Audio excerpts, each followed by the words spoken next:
Okay, I want to say hello to everybody. Welcome to this presentation about proactive health, and I want to thank Lucena for inviting me to share with you today.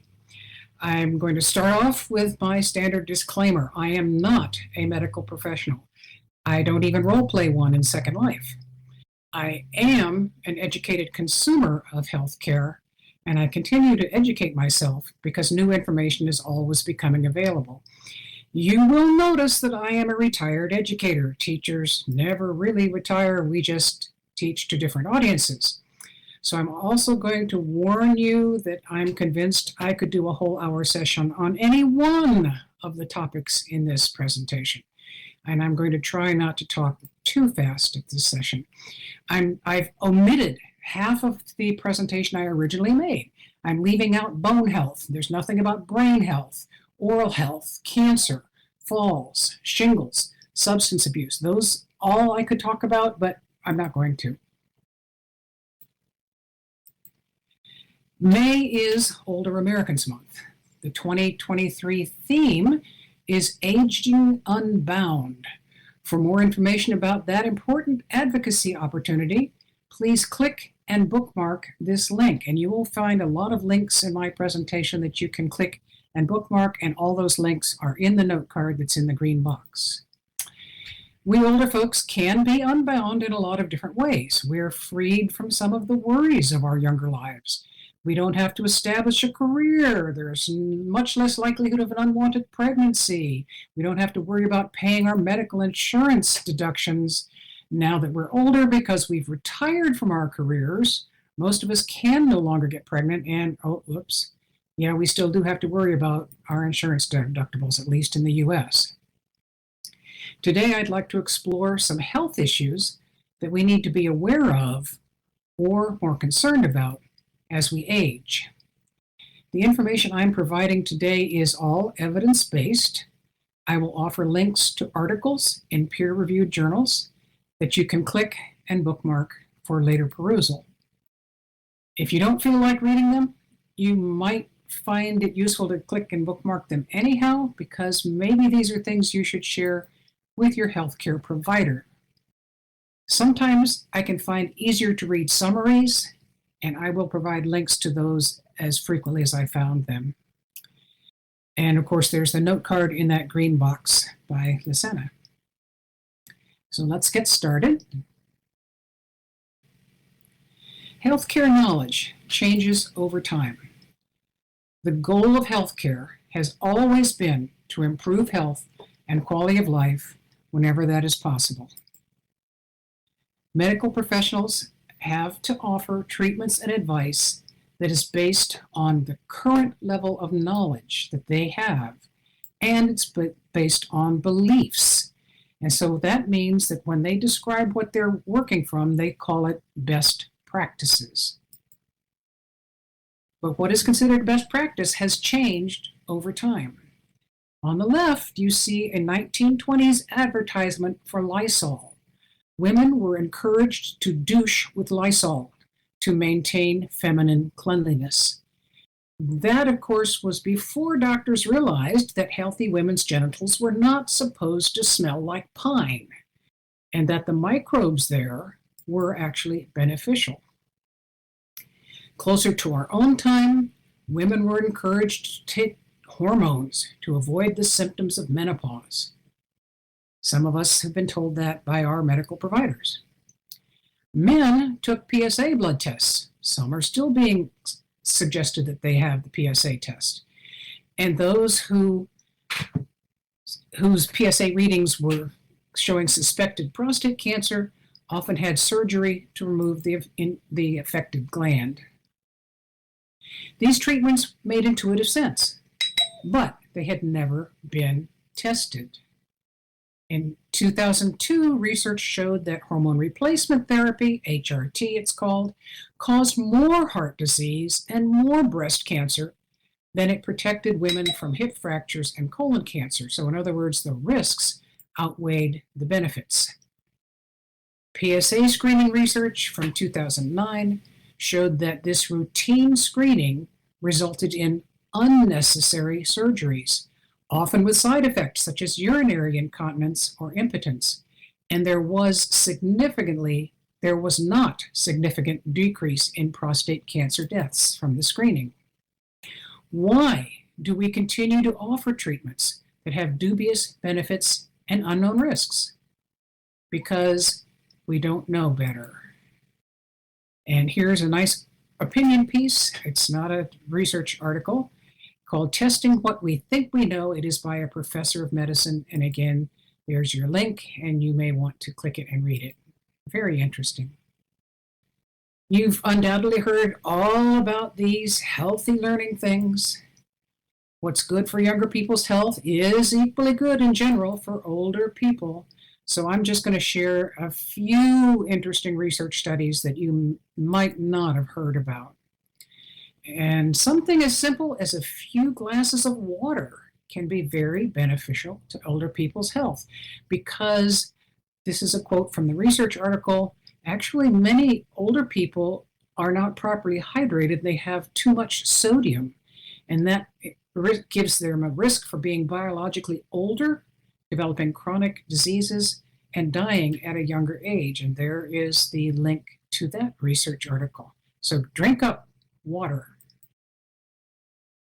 And you also know that as we age, our metabolism slows down, so we need to eat less than when we were younger.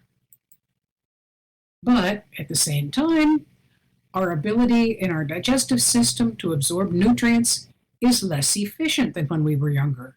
So our nutrient requirements actually are increasing as we age. And additionally, chronic health conditions that we may have and some medications that we take affect our nutrient requirements. And it turns out that many older people don't get enough protein, omega-3 fatty acids, dietary fiber, different vitamins, calcium, and also many older adults get too much folate and sodium. And I'm going to share that there's a wonderful book chapter that has a modified food pyramid for older adults. That, again, might be something you might want to click and save for later. So respiratory issues, such as these that are on the list on this slide, are not uncommon as we get older.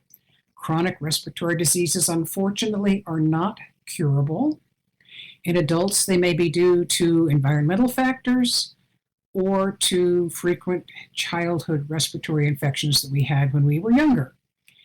And these respiratory issues can have a significant impact on our quality of life.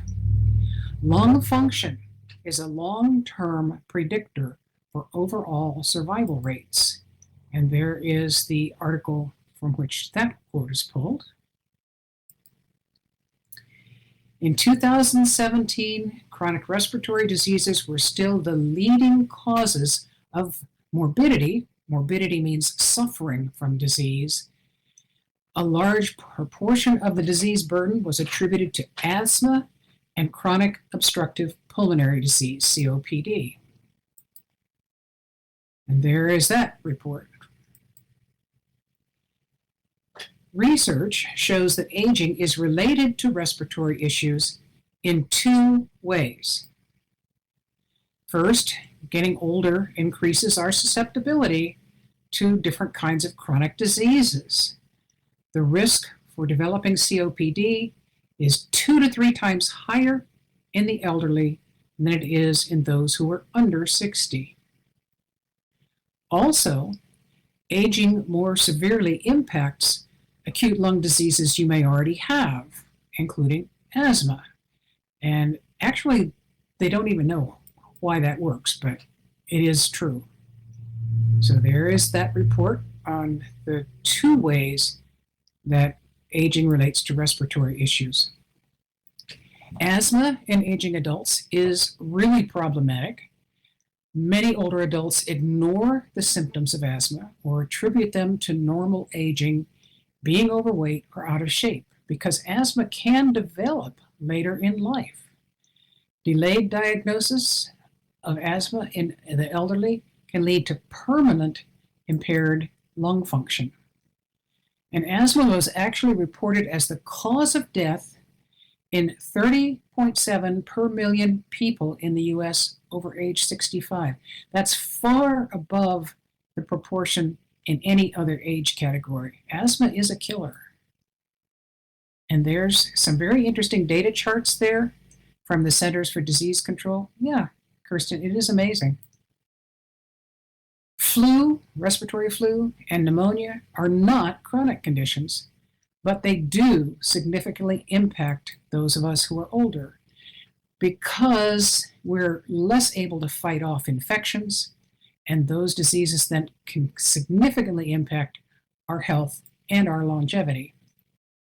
So, how can you tell if you have the flu when its symptoms mimic other stuff that's not quite so bad, such as a cold? Well, one common flu symptom is fever. A fever in an older person generally indicates a serious infection, and often it is a bacterial infection, but I do want to remind people that the flu is not a bacterial infection, it's a virus. But 20 to 30% of us with serious infections don't show a fever. And that's one of the common things that people, including doctors, look for as a sign of infection. Older people also tend to have lower baseline temperatures than younger people. Signs of fever in an older person could be a temperature rise of more than 2 degrees Fahrenheit over your normal body temperature. So you have to know what your normal body temperature is. Excuse me, any temperature in an older person higher than 100 degrees at any point is a danger point, as are multiple temperature readings above 99. And these would not be considered fevers in a younger person. So there's some information about your temperature that's kind of important to know. And I want to make one more point about our respiratory system. You notice I had a little cough there. Do you have a persistent, hacking, dry cough, non-productive, but you don't have any sort of respiratory condition or infection?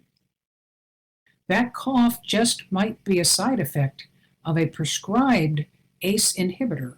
Lisinopril, I'm talking about you. These ACE inhibitors are often prescribed to treat high blood pressure or heart problems.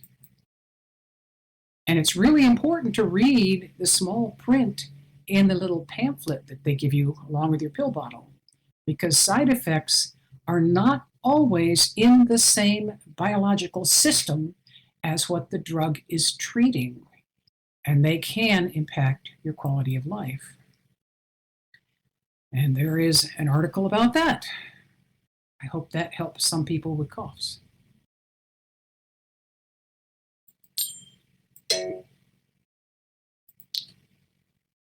Helps if I don't push the teleport button. We need to remember that all our body systems are interconnected and they affect each other. So weight gain and obesity, all age groups have this problem, but it's one that we need to be aware of at our age. It is definitely a risk factor for lots of systems. It impacts arthritis, diabetes, heart disease, high blood pressure, and stroke. As you age, you're losing muscle mass, you become less active, and you actually burn fewer calories than you did when you were younger, even when you're doing the same physical activities. So BMI, body mass index, is a measure of obesity. And I know many people don't like math, but here is a calculator to help you find your BMI. You put in your height and your weight. You can use either standard or metric measures, and it will compare you to the categories. I will point out in the US, almost half of men and women over age 60 are considered obese. That's not good. There is the calculator. So you don't have to do any math, just put your numbers in. One of the best ways to lose excess weight is physical activity and exercise. And there are some suggestions there because we do need to do more exercise. But you may be interested in this study. It showed that obese elderly people have better ADL, activities of daily living, and IADL, instrumental activities of daily living.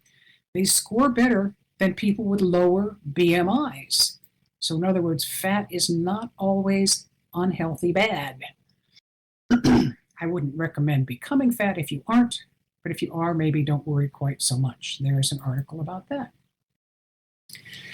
If you lose weight without trying to lose weight, do please tell your doctor right away. If you lose 5 to 10% of your body weight without trying and you're otherwise healthy, it increases female mortality 114%, and it increases male mortality 289%. So we do need to be aware of our weight and its potential changes. And there is the article for that one. We're going to sneak up on some math stuff here by talking about diabetes, which is not one disease. It's actually several different kinds of diseases. You've probably heard of type 1, type 2, gestational. Type 2 diabetes is 90 to 95% of all the types of cases of diabetes, and it is generally totally avoidable through good health habits. Diabetes can have severe health impacts on many body systems. And unfortunately, if you're not diagnosed with diabetes early, these problems may not be reversible. It can even lead to amputation or blindness. Again, this diagnosis is reversible with good, healthy lifestyle choices. So here's some information on the various types of diabetes, if you're not familiar with that. The CDC writes a lot of things that are more easy to read. So the question is pre-diabetes real? I'm sure some of us have been told by our physicians that we have pre-diabetes. Is it real? Here comes the math. Don't panic. Let's think about some basic statistics. When we say normal or average, what we mean is in the middle area under a bell-shaped curve. And I like this bell-shaped curve because it shows the number of people in each area under the curve. I'm sure you're all familiar with this curve. Lots of people have blood glucose readings in the normal range, and I think that's what you would expect. Some people's normal readings are above average. Some people's normal readings are below average, and all that's to be expected because we have normal biological variations. People whose blood glucose readings are way above average have some form of diabetes, and they need treatment, and they will benefit from treatment. It'll improve their health. But a third of US people are now being told they have pre-diabetes, and this may actually not be a disease. Here's why. The concept of pre-diabetes was developed by the American Diabetes Association in order to get doctors and the public to take diabetes seriously. Very few people, less than 2% per year, who have been diagnosed with pre-diabetes ever progress to having full diabetes. Slightly elevated blood glucose levels respond really well to healthy diet and exercise. So who is it that benefits from labeling pre-diabetes as a medically treatable condition? I bet you've already suspected where I'm going with this. It's Big Pharma that's going to make money off of this diagnosis, not you and me. For more information about prediabetes, Science is a well-respected journal.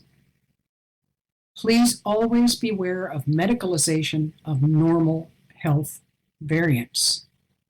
New York University Med School has a very easy, readable discussion of that. Heart disease, and now that we'll talk about that. This is the number one killer of those of us who are over age 65. As you age, your chances of developing cardiac diseases or having a stroke increase due to risk factors such as high cholesterol and high blood pressure. Healthy lifestyle choices that we talked about before can help. But what about, for example, antihypertensive or blood pressure control meds, such as statins? I'm sure some of us with high blood pressure have been prescribed statins. To talk about this, we have to consider some math. and we have to consider an acronym.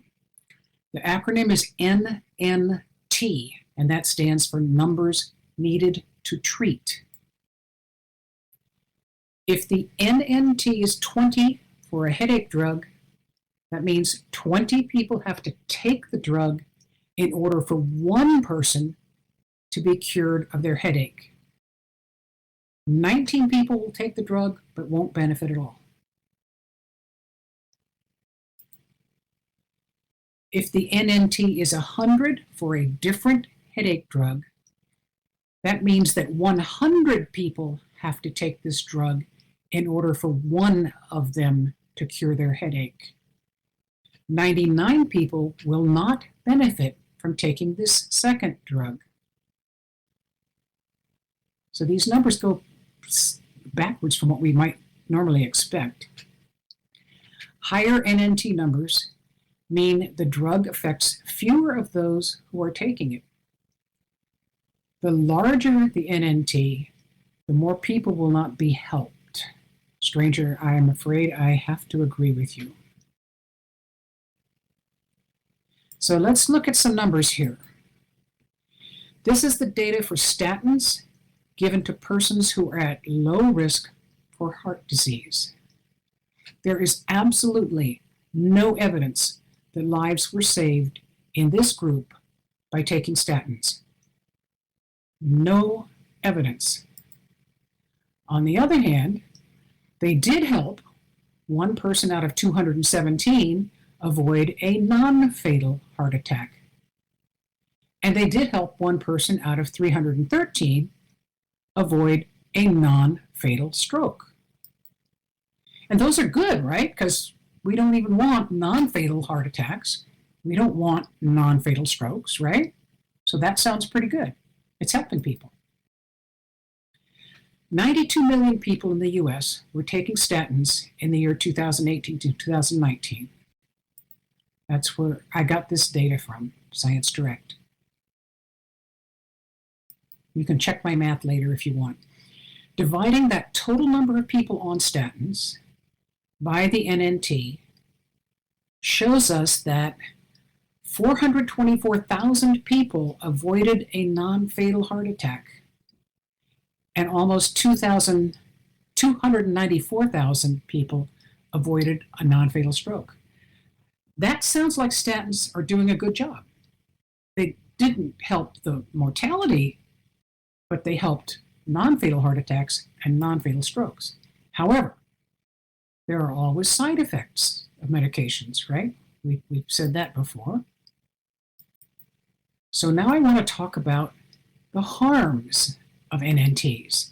And these are the harms of providing statins to people in the same group who are at low risk for heart attacks. One person in 21 taking statins, one out of every 21 people taking statins had heart muscle damage that caused them pain. One person out of 204 taking statins when they weren't at high risk for heart disease developed diabetes. Totally different body system. So that means that almost 4,381,000 people developed cardiac pain from taking statins. And over 450,000 developed diabetes from taking statins to help their heart. Far more people were harmed by this therapy than were helped. And we would not know this if there wasn't research studies being done to help us understand the NNTs, numbers needed to treat, of both benefits and harms. So, do you want to learn more about NNTs and statin therapy for heart attack? Oh, the FDA is reading that. Statins given for 5 years for people with heart disease, known heart disease, that gets a green light for effectiveness, according to NNT research. And there is that research. So if you have known heart disease and take statins for 5 years, it will help you. But statins in persons at low risk of heart disease, the 2 slides that I've showed you already, gets a red light. Should not do it because it's not going to help. There you go, Shiloh. And there's the information about why people at low risk don't benefit from statins. How about aspirin therapy? How many people have been told by their doctors they should take a baby aspirin every day to prevent heart disease? I remember that was popular a few years ago. So, aspirin for preventing a heart attack or stroke gets a red light. And it is still here, Margaret, that is right. So there's the research why aspirin really doesn't help you prevent a first heart attack or a stroke. But if you get aspirin immediately after you have a major heart attack, that is very effective. That's where you need to take your aspirin. That gets a green light. And there's the research there. So the NNTs for benefits and harms are really important pieces of information when you're trying to weigh the benefits and risks of therapies that are being proposed for you by your medical professionals. And they don't even measure the cost of the money that's spent by people who do not receive any benefits from taking the drug, but those people are still running the risks of the various harms. Yes, there's lots of liver problems involved. So let's talk about something a little more fun. Let's talk about sex. Sexuality remains integral to the quality of life of older people, and it is important to remember that when you're receiving health care and when institutions are planning services. Although the prevalence of sexual dysfunction admittedly increases with age, studies of sexual satisfaction reveal that only a minority of elderly people experience significant distress about their sexual function. Sexual expression of older adults is influenced by diverse psychosocial and biological determinants, including what we heard from Sage, ageist beliefs about elders' sexuality. And there is a good publication from the National Institutes of Health. That's where those quotes came from. So here's quotes from a different source. Physiological changes that occur with aging can affect sexual function, and they may be ramped up by other diseases that you have, like diabetes. The causes of sexual dysfunction, along with patient preferences within the patient's social system, we're talking about ageism, serve as the foundation for developing person-centered strategies that healthcare providers should be using for us. And there is the article from which that quotation comes. So here comes my caveat. Sexually transmitted diseases, STDs, also known as sexually transmitted infections or STIs, are increasing at our age group because we're sexually active. We have to destigmatize sexually transmitted diseases in the elderly. We have to encourage medical professionals to include elderly people in screening programs, and we need to offer us prompt diagnosis and treatment for these issues. And there is that article. So I hope everyone here can enjoy their sexuality, but my message is please be safe about it. So what have you got to be depressed about? You can be sexual as long as you're safe. Causes of depression related to aging include loss of functionality, chronic health conditions, disabilities. We see more and more of our family members and friends dying, and increasing social isolation. Depression can change our eating habits, leading to either malnutrition or obesity, both of which are dangerous. It can also disturb our sleep, increase our reaction times, ramp up our memory loss, and decrease our ability to pay attention. Estimates of the incidence of major depression among the elderly who are living independently range from 1 to 5%. That's not too bad. The rate of depression of hospitalized elderly is over 11%, more than twice as much. And for people in our age range who are requiring home health care, it's 13.5%. And that data comes from the Centers for Disease Control. These are good sources of data if you're looking for information. In one study, depression was more common in elderly men than women. The risk of depression increased with their age and with comorbidity with both asthma, well, all three, asthma, diabetes, and kidney failure. There's where that research is reported. Didn't say why women were better controlling their depression. Depression prevalence seems to vary widely. It depends on your dementia status. People with dementia do get depressed. It depends on marital status. Marriage is actually protective against depression, most marriages. And it depends on your level of physical functioning, because if you have poor activity levels, that increases your risk for depression. And stranger, yeah, you might think they would be higher.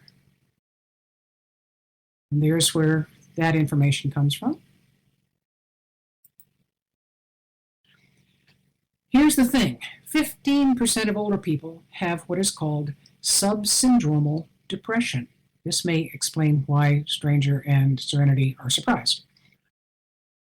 These people don't have all the classic symptoms of depression, but they feel less pleasure and interest in the people and activities that they used to enjoy. And therefore, because they're not showing the classic symptoms, they often do not get diagnosed or treated. And medical professionals need to become familiar with an age-specific screening tool, which is called the Geriatric Depression Scale. Most of us are being measured against depression scales that apply to younger people. So this is one you might want to print off and send to your healthcare provider.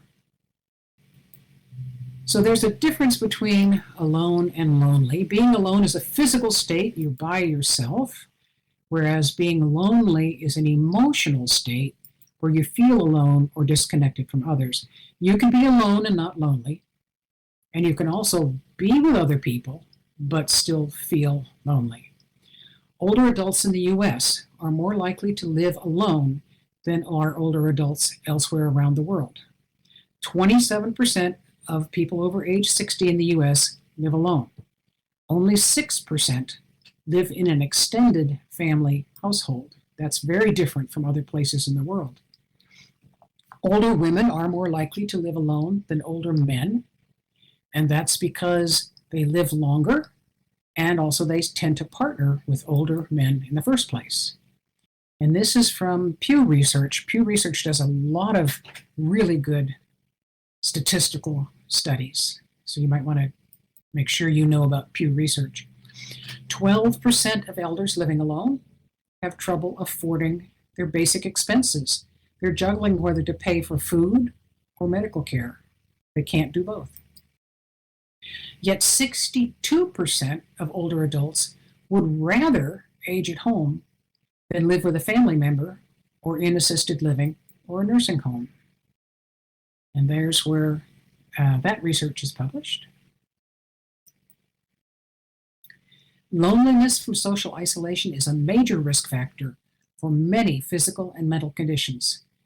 It can cause a weakened immune system. It can increase cardiac disease, obviously depression, Alzheimer's, even death. Research is beginning to show that loneliness alters brain structure. And there's where some of that research is. See, all this stuff relates, doesn't it? I like this study. Loneliness may be a bigger health risk than smoking. And we've all been told how much smoking is a health risk. And there's where that research is from. That doesn't mean you should go out and smoke. That's not going to help. Programs to address loneliness among the older population have not been shown to be effective. This doesn't mean that it doesn't help to help older people not be lonely. That would be a good thing. It's just that the programs that are being used aren't working. And there is that article. We need better anti-loneliness programs. And you may want to check out two of the poster set displays that are over on Health Info Island this month. There are two of them that are about loneliness, and the poster sets are explained in a note card that's in that green giver box. And these are rhetorical questions. We would be here another hour. Perhaps access to the virtual world would help. How can we promote this for the elderly population to combat loneliness? Although we could discuss that. I think Lisanna is probably taking notes on things she may want to have on her next conference. Good old COVID. We're not done with it yet. I know there was an ending on May 11th. We abracadabra, waved the magic wand, and no longer is COVID a public health emergency. But increased neurological and psychiatric health risks are persisting after people recover from an initial COVID infection. We call that long COVID. Oh, that's interesting, James. Persons over age 65 are at a greater risk. If they've recovered from COVID, they're more likely to have long COVID than young people are who've recovered from COVID initially. Also, COVID and recovering from COVID sometimes triggers or makes worse other chronic conditions that you already have, such as heart, respiratory, neurodegenerative diseases, and it also hastens functional decline. Increased isolation during lockdown may have contributed to both mental and physical decline in the elderly. And of course, many elderly are grieving the death of family members or friends. I thought this was interesting. A sizable proportion of older adults who had survived COVID received a neurological or psychiatric diagnosis. And then they subsequently died, especially those who were diagnosed after COVID recovery with dementia or epilepsy or seizures. And this is talking about the time frame of when they had the COVID and recovered, just after, but not just before. Just after Delta came around, there were increased risks of ischemic stroke, epilepsy or seizures, cognitive deficit, insomnia, and anxiety disorders in the elderly. Of course, we also saw an increased death rate from the Delta. With Omicron, there was a lower death rate, thank heavens, but from the people that survived, there were the risks of the neurological and psychiatric outcomes were very similar to with Delta. Interesting that it had a different immediate effect, that Omicron caused less deaths than Delta, but the long-term COVID effects were similar.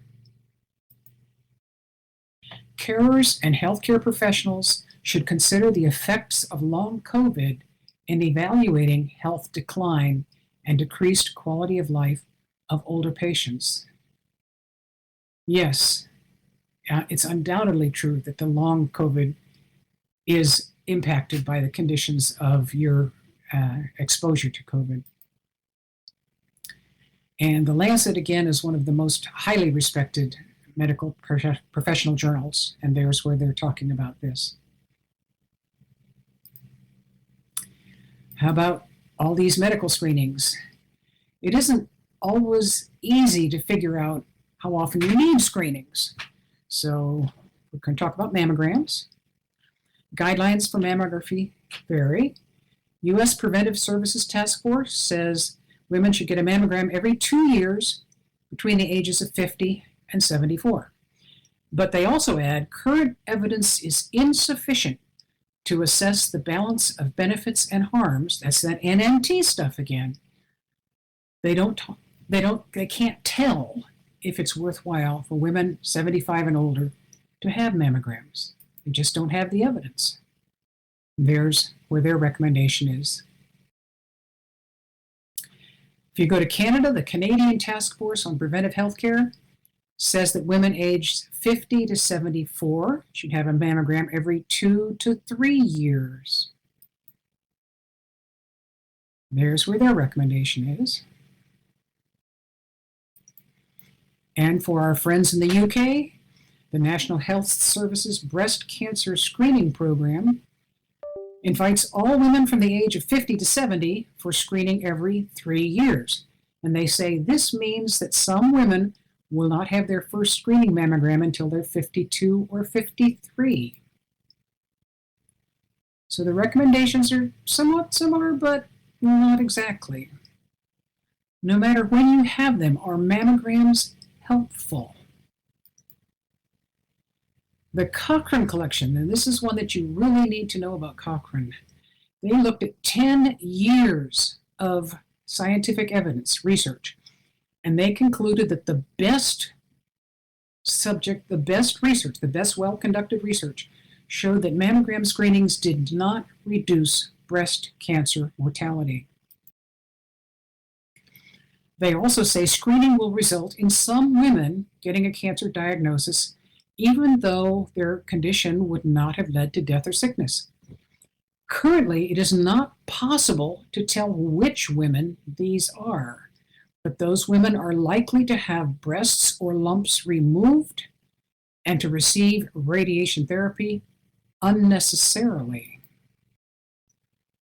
And there is information on their synthesis of 10 years of research on the effectiveness of mammograms. That is frightening, Shiloh. Now I'm afraid we're going to have to go back to some math, but math has been done by the Cochrane folks. If we assume that screening reduces breast cancer mortality by 15%, that's a generous estimate. And if we assume that overdiagnosis and overtreatment is at 30%, which is probably an underestimate, what that means is that for every 2,000 women who get screened for 10 years, one will avoid dying of breast cancer. For that woman, that's really significant and important. But in addition, 10 healthy women who would not have been incorrectly diagnosed if they hadn't been screened will have unnecessary surgery and radiation treatments. Also, women who receive what is known as a false positive finding, we undergo psychological distress, anxiety, years of uncertainty about our health status. And I know what Kirsten is saying. Oh, thank you. So there is that article. We need to know more about the NNTs of medical saves and false positive problems, including quality of life issues, for all recommended screenings in order to decide their real value for our future health. And there is the link to that article. Yes, that is a colonoscopy on the right side. Polypharmacy is a term that describes the use of 5 or more medications, and that's associated with adverse outcomes. If you're taking 5 or more medications, you're more likely to have disability, falls, frailty, and death as an older adult. And there's the research for that. The more drugs you're taking, the more likelihood that they will interact. Some drug interactions increase the drug's activity. Some negate it. But many elderly patients have complex medical needs. So here's advice to doctors. While prescribing multiple medications cannot be avoided in a specific patient scenario, healthcare professionals should aim for a balance between overprescribing and underprescribing, and should consider medication appropriateness based on life expectancy and care goals. There's where that article appeared. And here's another article similar. Overprescription is another problem. This is a horrifying statistic. 3/4 of antibiotics prescribed for us elderly people are unnecessary. 3/4. Just think of the cost, let alone the medical implications. Often these inappropriate prescriptions were for illnesses that were not caused by a bacterial infection, which is what antibiotics work on. It could be they were given for a non-bacterial skin condition, a viral respiratory tract infection, or bronchitis. And what this does is it leads to the development of antibiotic-resistant bacterial strains. We really shouldn't be doing this. If you have a large prescription list, take this information on deprescribing to your healthcare team. There's a whole process called deprescription that medical professionals need to know about. Older people often have multiple health conditions. We are constantly considering opportunities and alternatives for handling the different challenges and situations that we face.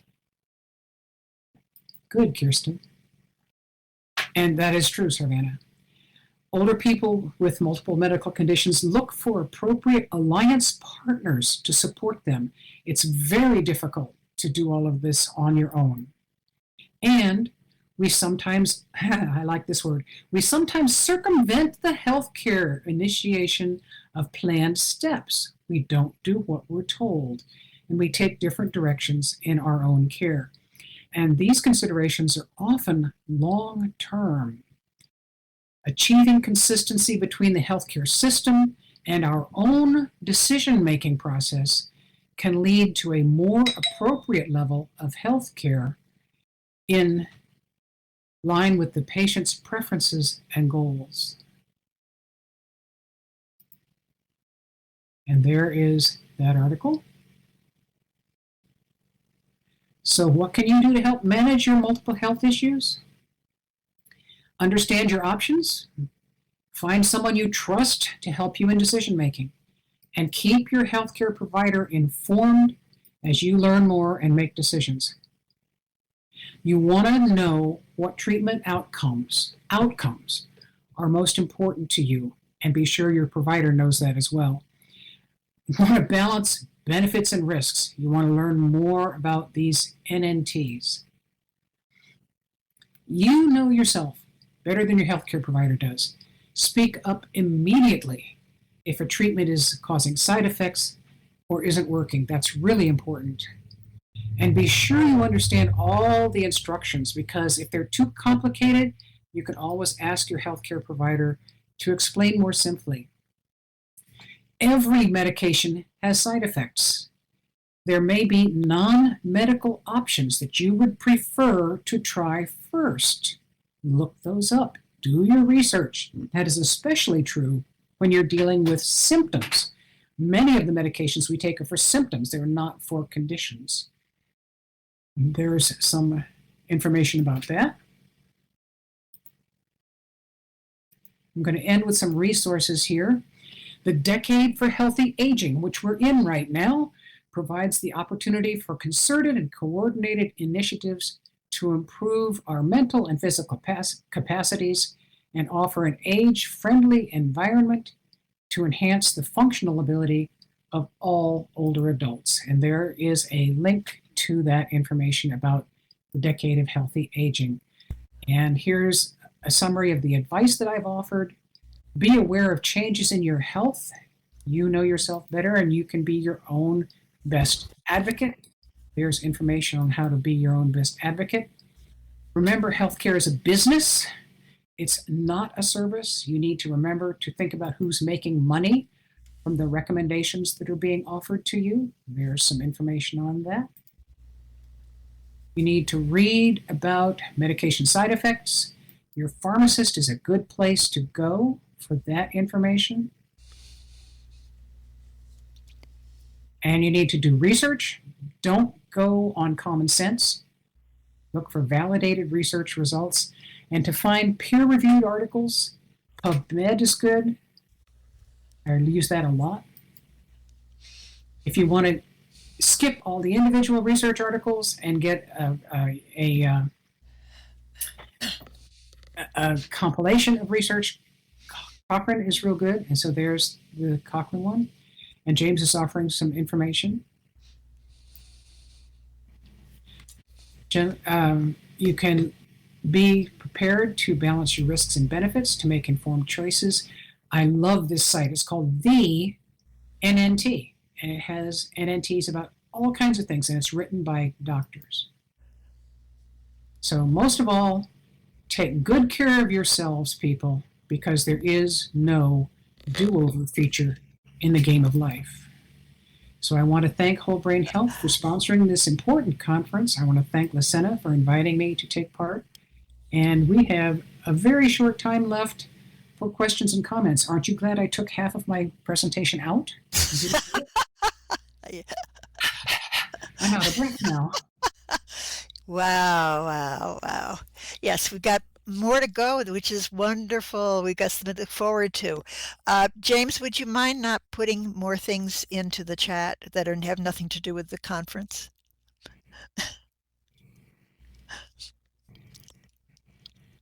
Right now. Thank you. Okay. Yes, please, anybody have questions, comments?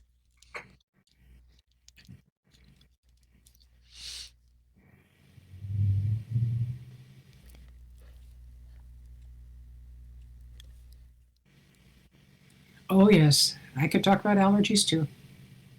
Sure, Kirsten. Go ahead, Kirsten.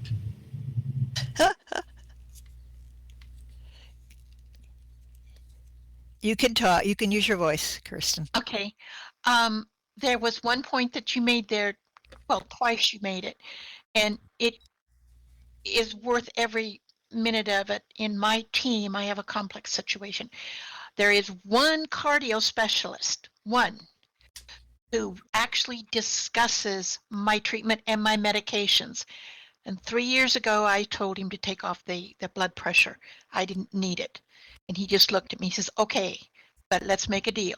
If your blood pressure runs X 130, 3 days in a row, you'll go back on it. And I said, fine with me.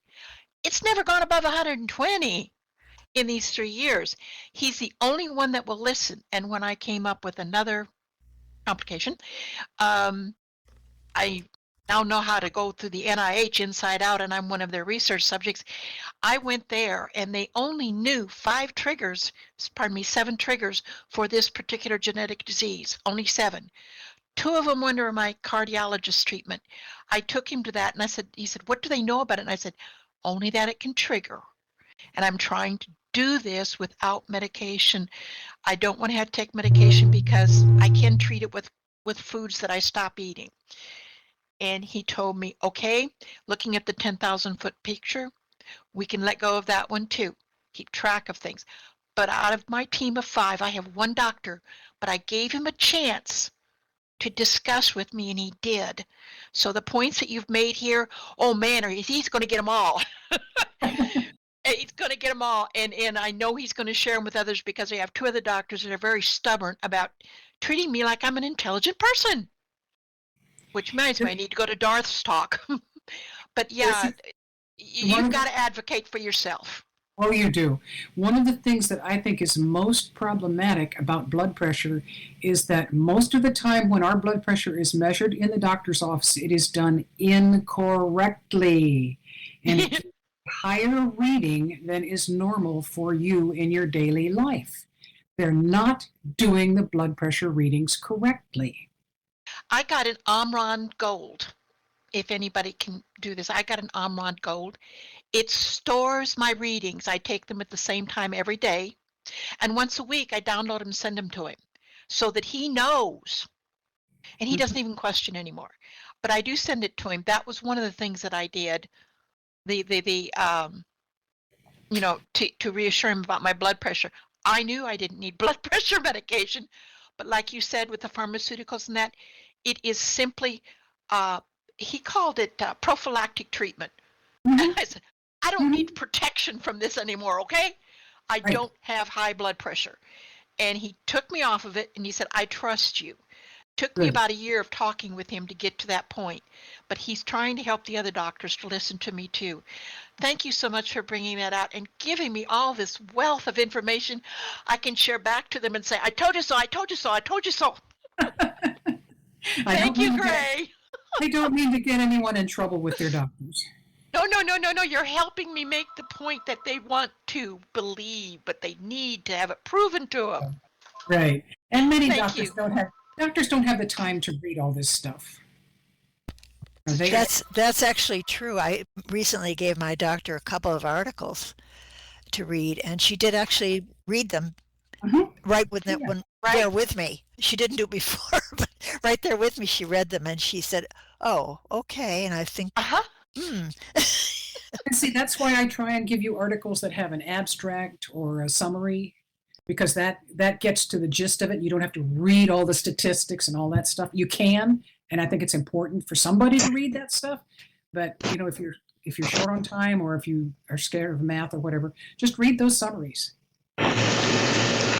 Um, Gentle, how much would you say that whenever I've been prescribed anything from a doctor, I always ask my pharmacist first, should I be taking this drug and what the side effects are? How much do you recommend that people interact with their pharmacist a lot more in order to get accurate information as to side effects and the utility of a drug? Personally, for me, my pharmacist is my primary source of information about medications. The doctor prescribes, the pharmacist explains. That's for me. And Margot, I understand that it is problematic that too much is published in English and not in other languages. There are translation tools. Translate the abstracts. Translate just the summaries. That's just a few paragraphs, but it gets to the gist and the point of it. And there is research in Turkey. So far, I haven't been able to get anybody that I've invited from Turkey to talk at our conference, but I continue to try. Well, thank you all for your attention and very good luck with your continuing healthcare journey.